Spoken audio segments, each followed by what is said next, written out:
E aí, pessoal, tudo tranquilo? Sejam bem-vindos ao canal Odisseia de Literatura Fantástica. Eu sou o Duda Falcão e hoje tenho aqui comigo a minha amiga Nikellen.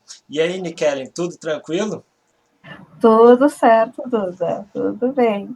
Nikellen, te apresenta aí pro pessoal e fala do teu vasto currículo aí, literário e também acadêmico. Conta um pouquinho aí pro pessoal quem tu é. Bom, eu sou a Nikellen Viter, eu sou escritora, historiadora, professora universitária. Eu trabalho na Universidade Federal de Santa Maria, sou professora do Departamento de História, tenho já uns 25 anos de carreira na área de História, e muitos artigos, um livro, que se chama Dizem que Foi Feitiço, As Práticas de Cura no Sul do Brasil, que agora eu vou estar, inclusive vou estar lançando em e-book, porque ele já está esgotado há um tempo, então quero voltar a deixar ele, né, acessível para as pessoas. E pelo menos desde 2011 eu publico os meus trabalhos. Eu brinco que é diferente de pensar que isso é o meu tempo de carreira como escritora, porque eu escrevo desde pequena e sempre foi uma meta minha um dia começar, né, a escrever para publicar, porque antes eu já escrevia desde criança, e as pessoas que convivem comigo também, ninguém se ficou muito impressionado quando eu comecei a publicar meus trabalhos, porque na verdade era algo que as pessoas já esperavam, porque era algo que eu projetava. Né? Esses dias estava, inclusive, minha mãe lembrando que eu brincava de dar autógrafo de livros. Eu botava uma pilha de livro do lado e ficava assinando meu nome. A mãe dizia: o que está fazendo? Estou dando autógrafo. Tava treinando já. Estava treinando. Porque era algo que sempre teve, né, na minha meta. Assim. Então, desde 2011 eu publico. Publiquei vários contos, e em 2012 eu publiquei meu primeiro romance, que foi Territórios Invisíveis, que está esgotado na forma física, mas já, né, disponível em e-book. Depois, em 2017, publiquei, junto com o Enéas Tavares e o André Cordenúncio, Guanabara Real e Alcova da Morte, e que foi o nosso segundo romance, e que assim, teve uma excelente recepção, né? Um romance steampunk que se passa no Rio de Janeiro Imperial, e que... Imperial não, logo depois do Alto Império, mas que nos rendeu, né, um reconhecimento nacional já na época. A gente venceu o prêmio Leblanc de melhor romance de ficção fantástica, e vencemos o prêmio Ages de melhor romance de literatura juvenil. Depois, em 2019, eu lancei o Viajantes do Abismo, e em 2020, o 17 Mortos, que é uma coletânea de contos que eu já havia publicado em vários lugares, mas quando eu comecei a reunir os meus contos, eu percebi que havia algumas temáticas específicas, e uma delas era o cenário do sul do Brasil. E quando eu agrupei esse cenário do sul do Brasil, eu percebi que todos os contos eram de terror. Então, é um terror sulista, né? Um gótico sulista, porque eu não trabalho com terror mais, né, escancarado, mas é uma questão de atmosfera. Mas essas são as publicações, então, que eu tenho, que já rende uma estrada, né, de trabalho ao longo desse tempo. Pô, eu te conheço, né, Nikellen, há muitos anos, desde a época lá que eu tinha Argonautas com o meu irmão César Alcázar, né? A gente teve a oportunidade de publicar um conto teu, acho que foi no Autores Fantásticos, né? E Na verdade, vocês publicaram 2 contos meus. foi o Vocês Autores Fantásticos, qual que publicaram, era o outro? o outro foi no Revoluções. Ah, exato. Agora eu me lembrei que também tinha o André também publicou naquele livro, né? Então, Isso. sim, sim, sim. Que é uma publicação pulp, que, aliás, é um conto que vai sair na próxima coletânea que eu vou fazer. Por que eu estou fazendo? Como meus contos estavam dispersos em coletâneas que já estão muitas vezes esgotadas, né, que é o caso dessa Revoluções, eu vou juntá-los, né? E esse conto específico da Revoluções, ele tem uma personagem específica. Então, eu vou publicar os 3 contos que eu tenho sobre essa personagem, que é a Miss Boyd. E aí vai sair agora, acho que em março, abril, deve sair As Aventuras da Miss Boyd, com os contos, e deve sair esse conto que vocês tinham publicado. Show. Agora até me lembrei, acabei me lembrando do livro, porque a Argonautas não chegou a ter muitas publicações, mas essa fazia parte da série Sagas, e nesse livro, agora eu lembrei que ele tinha conto Felipe Castilho, do Fábio Fernandes, então tinha autores muito bons aí. Agora fui me lembrando também do teu conto, e eu me lembro que um deles, que eu acho que foi do Autores Fantásticos, não ganhou um prêmio que foi criado pelo Christopher Casten Smith, também meu amigo, né? Escritor norte-americano que vive aqui no Brasil, né? Há algum tempo, texano, né? E como é que tu lembra como é que era o nome do prêmio? Teve 2 ou 3 edições, Prêmio Hidra, foi finalista do Prêmio Hidra. Aliás, assim, nesse ponto eu não posso reclamar, né? Eu tenho colecionado algumas indicações, né?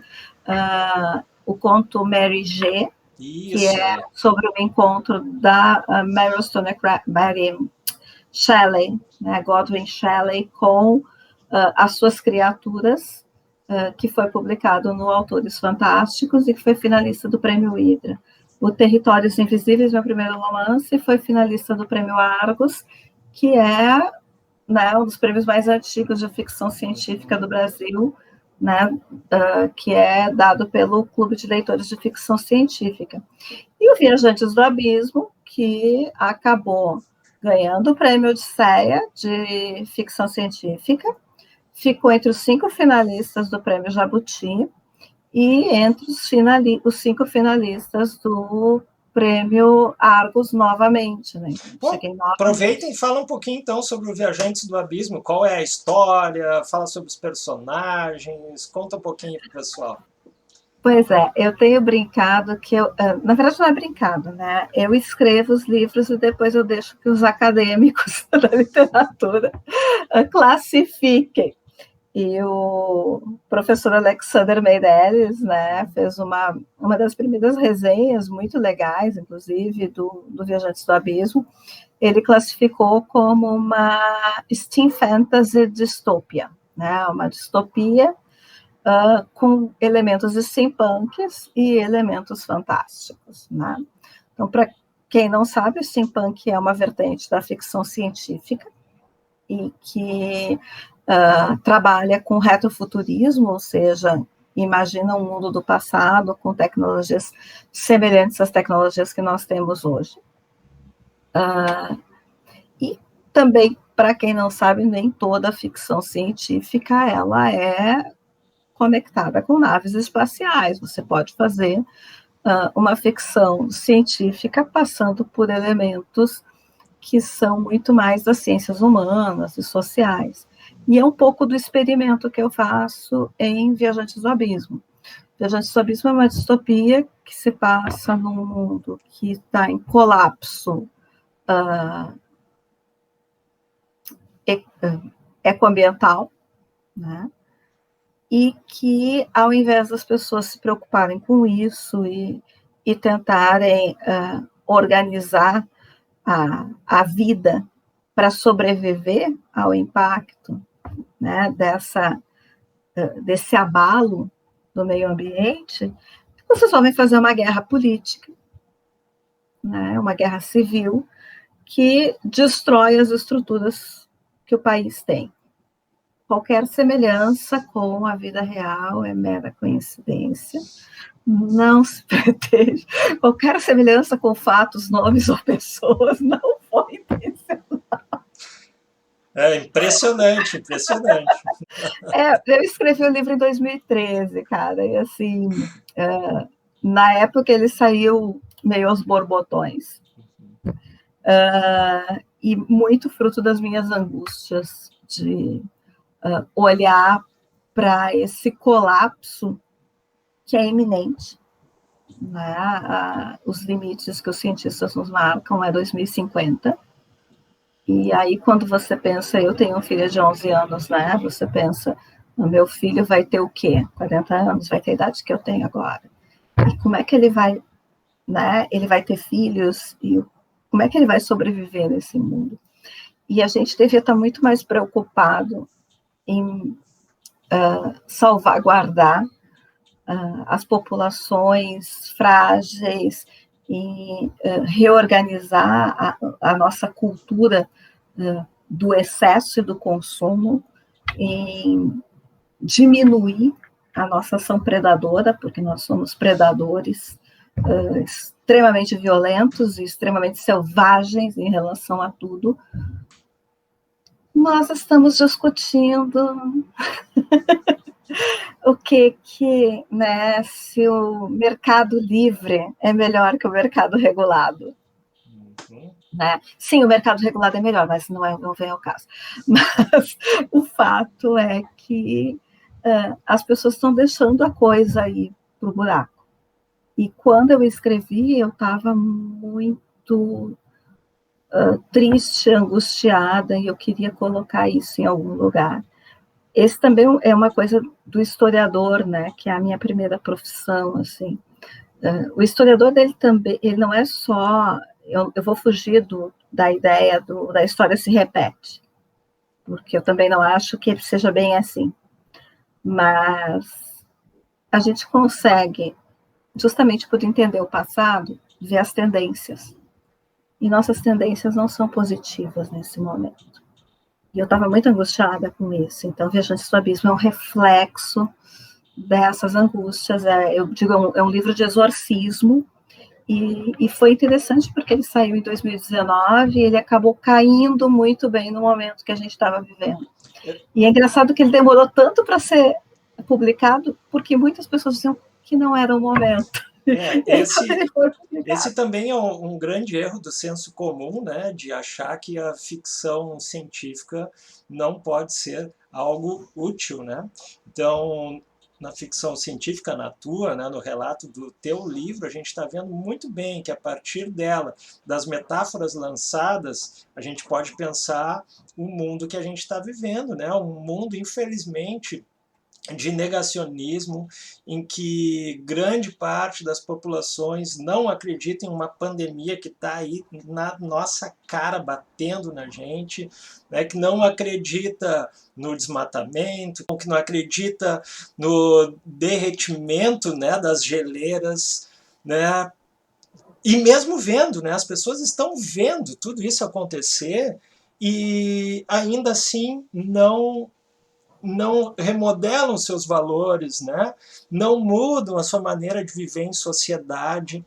Né? Então é muito importante realmente que a gente passe a ter um mercado regulado e que as pessoas comecem a olhar para o lado e olhar para o outro, para outra pessoa, não como sendo aquele cara voraz que está sempre pronto para acabar contigo, mas com alguém que faz parte, né, de uma mesma espécie que precisa sobreviver. Né? A gente precisa mudar, a gente precisa ter um olhar de empatia pelas pessoas, né, e fazer um outro mundo antes que a gente não tenha mais chance nenhuma. E que nem tu falou, o nosso tempo está acabando e cada vez vai ficar mais difícil, né?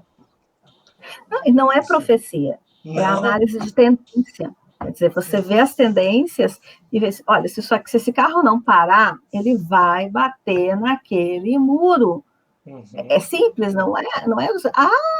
Eu estou inventando. Freia, tem que frear esse carro, né? Tem que frear esse carro. E é interessante também, assim, meu doutorado em história foi sobre pandemia, né? Então, aliás, esse período de pandemia, eu nunca falei tanto da minha tese, mas não é à toa que a minha personagem principal é uma curandeira, né? E ela traz alguns elementos muito fortes do curandeirismo. Um deles é não desistir, né? Sempre achar que enquanto há 1 miligrama de vida, você tem que manter a esperança de que aquilo vai funcionar. Então, eu também tentei colocar essa esperança, de alguma forma, no livro, para que as pessoas, né, pensem sobre como elas agem, como elas fazem as coisas. Né? Não é a ideia de evangelizar ninguém. Né? Acho que o livro, especialmente o livro de ficção científica, e a minha categoria no Jabuti foi entretenimento, né? A ideia é que as pessoas se divirtam, mas ninguém diz que você tem que parar de pensar quando se diverte, né? E quem disse que a literatura que é dita séria e realista também não é entretenimento, né? Bom, eu até não quero discutir muito essa questão, né? Porque a gente daqui a pouco vai falar sobre um outro prêmio, mas acho que entretenimento é aquilo que tu pode te divertir, tu pode te divertir com diversos gêneros literários, né? E esse passatempo pode, sim, de alguma maneira, te despertar para certas coisas, né? Então, depende de quem tu está lendo, depende do autor que escreveu, né? E nós temos grandes autores aí de literatura fantástica no Brasil.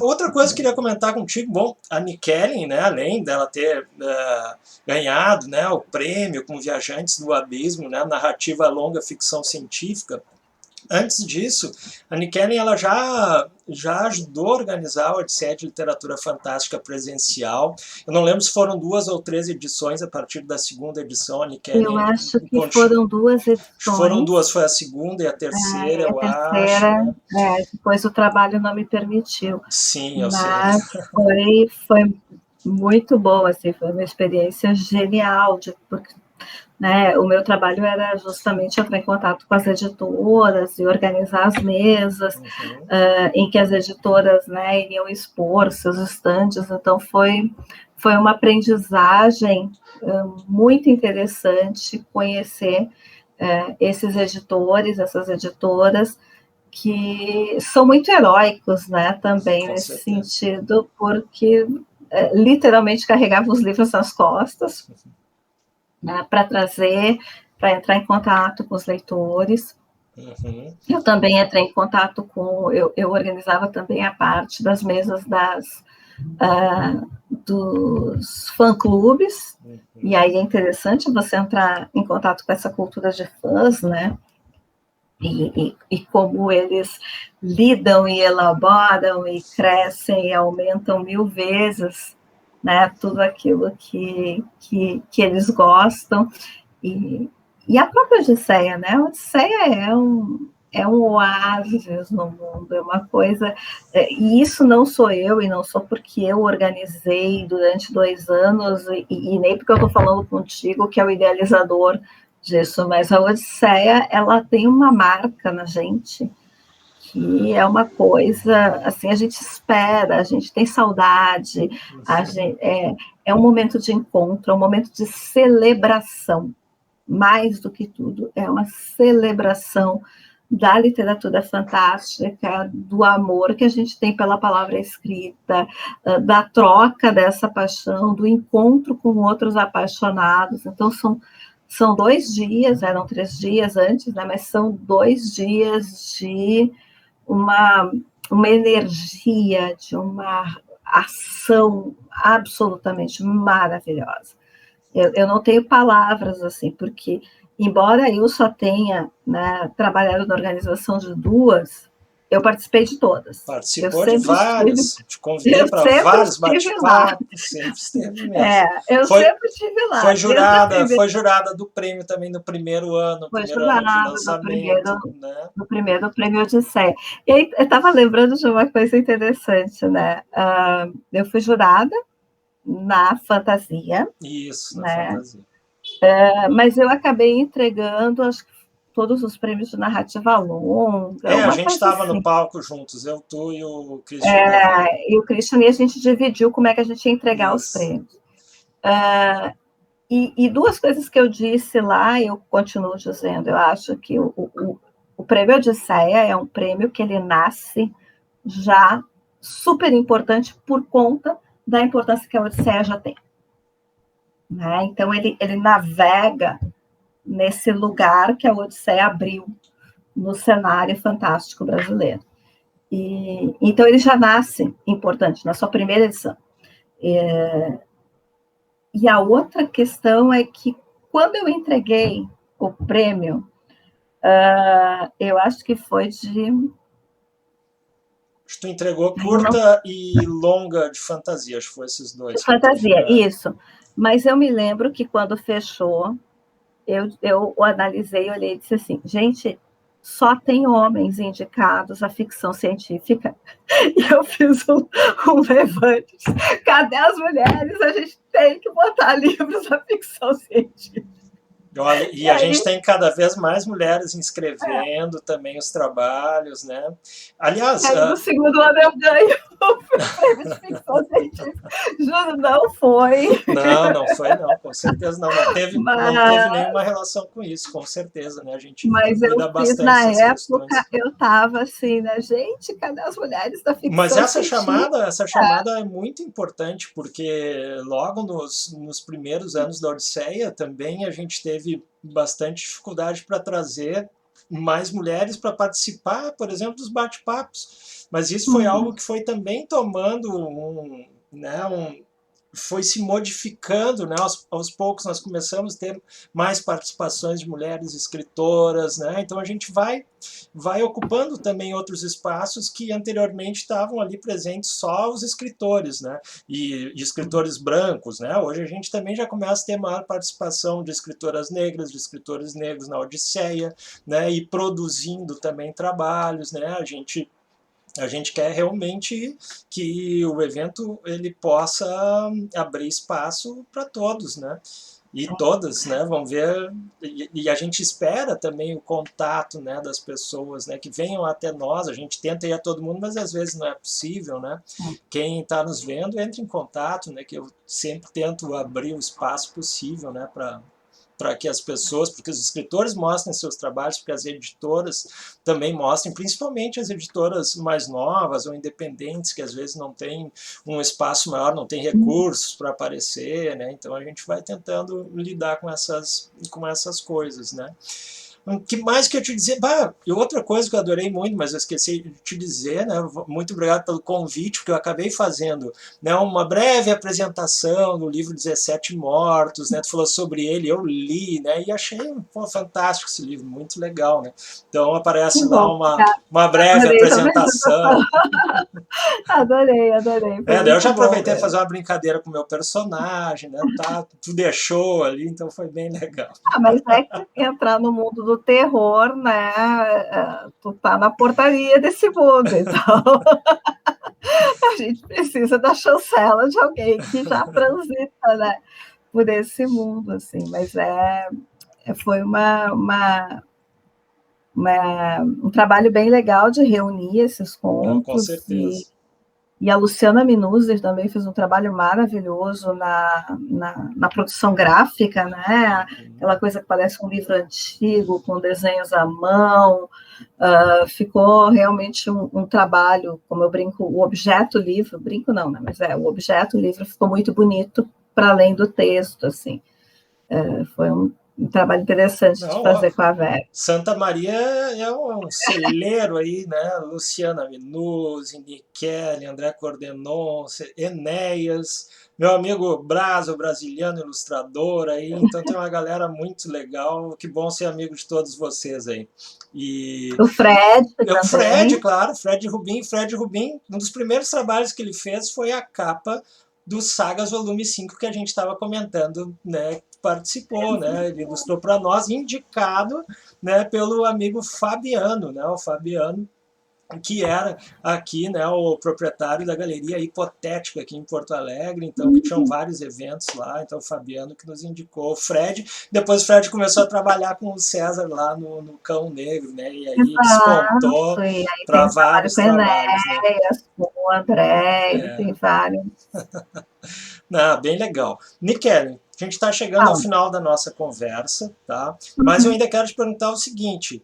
Então, tu já falou em uma novidade que está vindo aí, né, da tua personagem, mas eu não sei, o Arthur andou me contando umas coisas aí que tu estava produzindo também, né? Ele fala umas coisinhas para mim, eu fico, né, quieto, mas acho que tem mais coisas aí vindo. O que tu pode contar para nós, ou não pode? Tem. A gente está botando os pontos finais agora, fazendo a revisão do Guanabara Real 2, Ah, show! né? Que vai se chamar Guanabara Real e o Covil do Demônio, né? Então a gente vai fechar a aventura dos nossos 3 detetives, eu, o André e o Enéas, né?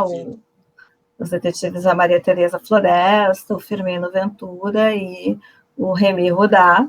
A gente vai estar fechando a aventura deles agora, com promessas de retornos, mas aquele arco a gente vai estar fechando nesse livro agora, que está um soco no estômago. Eu espero que as pessoas estejam preparadas, porque Uau. realmente um livro escrito numa época difícil acabou tendo também os olhos dessa época, né? E não tem como fugir disso.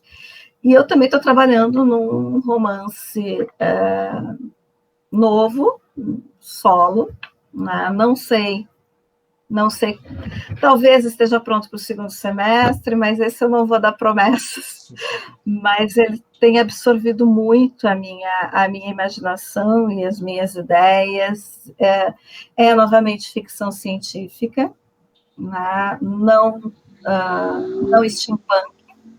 Vou fugir um pouco da minha zona de conforto, que é o steampunk, né? Vou trabalhar com algumas coisas mais, inclusive algumas coisas que eu jurei que eu jamais trabalharia, mas quando a história vem e ela te convence, você não consegue fugir dela, apesar de você achar que tem pontos ali que originalmente não te convencem. Então a gente tem que trabalhar para que passe a te convencer. Mas acho que está ficando legal, assim, tem futuro. Maravilha, vou ler.